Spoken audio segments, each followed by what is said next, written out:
पाकिस्तान की धरती से आए थे। अरे भाई, पाकिस्तान की धरती से आए थे, इतनी जल्दी कैसे पता चल गया आपको? हमारे घर में कोई घटना होती है तो हम सबसे पहले किसको पकड़ेंगे? सबसे पहले तो चौकीदार को पकड़ेंगे ना, कि तुम कहाँ थे, क्यों ये घटना हो गई तुम्हारे रहते हुए, किस लिए तुमको रखा था। लेकिन यहां नहीं ऐसा हो रहा है। यहां जो है, कहते तो हैं कि हम चौकीदार हैं, लेकिन चौकीदारी अगर की गई होती, हाँ, चौकीदार अगर अपने काम में पक्का होता है तो उसके ऊपर आक्रमण करके उसको कोई मार दे, लेकिन फिर कहा जाता है कि इस चौकीदार ने अपना निभाया।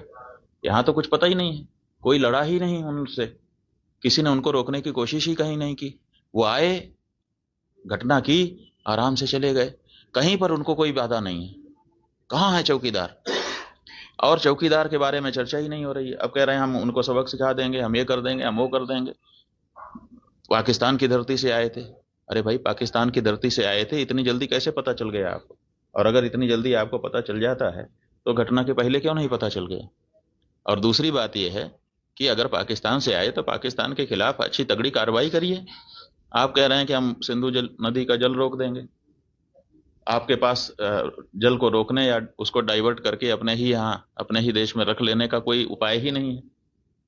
हमने विशेषज्ञों से पूछा कि अगर हम सिंधु नदी का जल पाकिस्तान में जाने से रोकना चाहते हैं तो हमारे पास क्या व्यवस्था है।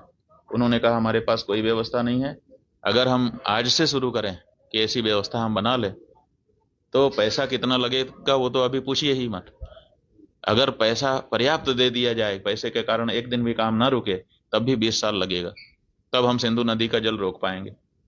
तो ऐसी परिस्थिति में हम ये कह दे रहे हैं कि हम सिंधु नदी का जल रोक लेंगे। और टेलीविजन के एंकर, हमने सुना, वो कह रहे थे बूंद बूंद के लिए तरसेगा पाकिस्तान, एक गिलास शुद्ध पानी नहीं मिल पाएगा, खेती नष्ट हो जाएगी, बिजली नष्ट हो जाएगी, ये हो जाएगा, वो हो जाएगा।